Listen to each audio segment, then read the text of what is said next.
Okay, welcome to my kiln unload. I have had a little look because I've opened the lid so it could cool down enough so I could touch everything, but I haven't examined anything properly, so let's take a look. Okay, this is the biggest thing on this shelf and probably the most exciting. This is a vase I did, and I did a bubble pad or bubble glaze design on it. Yeah, you can see my other video. I did a little short video on that one, on what I did. I think it looks really good. Yeah, I think it's all right. I did that on bare clay, and I have another one on the other level that I did differently, but I think it looks okay. Because I was already blowing bubbles, I used the bubble mixture on these pieces too. They're a little bit stuck to the stilt, so I'm sure I'll be able to get them off. And these are just, I'm gonna make wind chimes or mobiles out of these little spare bits. I like that one. That one came out really nicely. Yeah, just need to get it off the stilt. It's not too badly in there. I think if I just give it a tap, but I'll do that later. Was this bubbled? This may have, oh yeah, it was bubbled. You can see, I don't know if the camera can see, but there's definitely bubbles in there. And this is just a little worry stone, you know, for rubbing in your hand. I just like the feel of it. It's nice. This is a mushroom. I like it. And the reason I didn't attach it is because I wanted it to be able to tinkle a little bit in the wind and the breeze. So that's what that's about. Hopefully I'll make some more and then they can tinkle next to each other in a little fairy ring perhaps. These two guys missed my Christmas kiln firing. So there, that's no big deal. That's just a little extra bit. And this is interesting. This is, what do you call it? Well, whatever you call it. My son took that. It's when you take the rubber and you cut out the rubber to make a pattern, and then you can use that to do printing with. Well, I had the rubber mat that he had cut, and this is from art class years ago, and I decided to try and do a piece of pottery with it. And look, it came out really well. I love it. It's this giraffe, and he did it on this funny angle, so I actually think that adds a lot to it. It looks really good. I can't wait to show that to him. I think he'll like it. He doesn't think himself much of an artist, but that is pretty good if you ask me. This was just a little test that I did for myself. Interesting.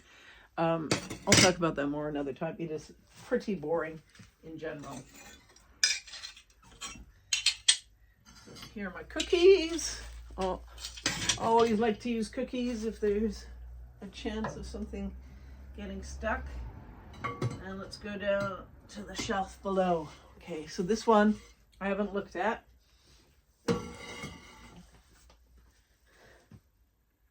Looks good. All right. So first thing I have here, interesting. This is a bowl. And this had pink opal, which I think you can see, and then a little bit of, what's it called? I'm gonna have to look it up. Copper ore. So it was pink opal from Mako and then copper ore from Mako.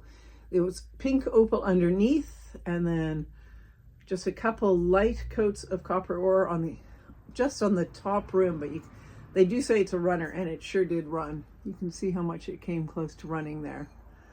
And then on the inside I did the opposite. So it was copper ore I did first, and then a good thick coat of pink opal around the outside. And that's interesting. I don't particularly like it, but maybe someone else will. And it was just an experiment.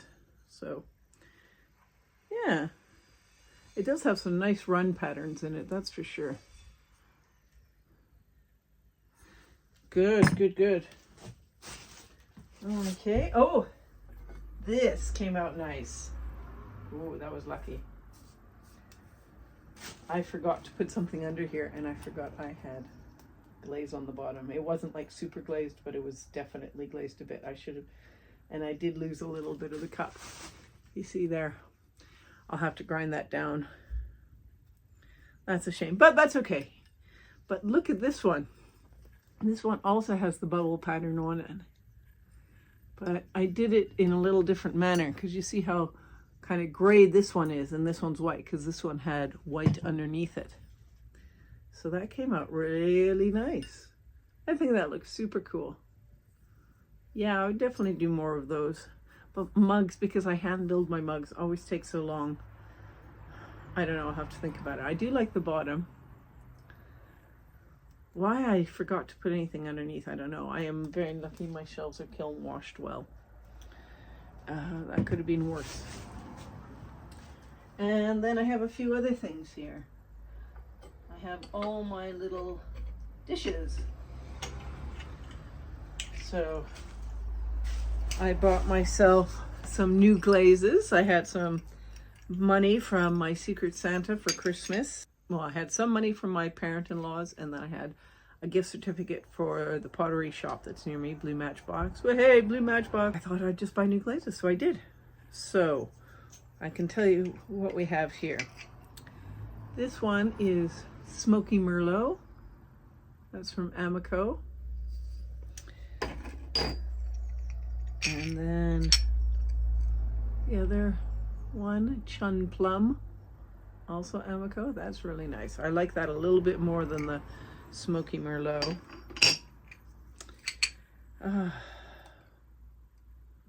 Is this pink opal? I think this might be pink opal. Let me go check. No, it wasn't pink opal. It's raspberry mist. And that's from Mako. It's okay. I don't think this is the best piece to show it off. Not sure what the best piece is, but it's something to think about. And then I got two Spectrum mid-fire glazes. And this one is sea foam. That's really nice. I really like that. That's super pretty. And then this one is blue moss, and it's blue and then breaks green. And I think that is also really gorgeous. Really nice. Pleased with those.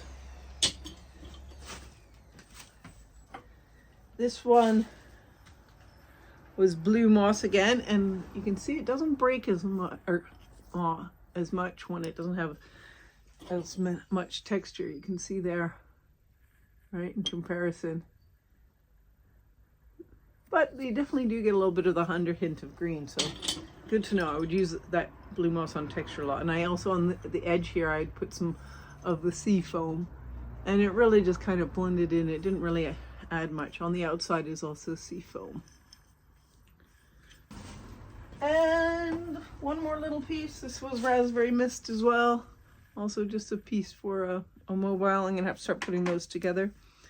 And that's it. I'll give you an overview headshot of everything. Hi, it's Andrea here with a voiceover. Just wanted to give you some closer ups with the better camera lens. I'm using my phone to record these, so when you see me, it's using the front-facing camera, which clearly isn't as good as the back-facing camera. I think this one really gives you a better chance to see the colors and the textures of all the pieces. So enjoy. If you enjoyed this video, give me a like, please, and maybe even subscribe. That's what people are supposed to say on YouTube, right? If otherwise, you can follow me on TikTok or Instagram, and I just started a Facebook page for anybody who's old enough to still be using one of them. All right, take care, enjoy, see you next time.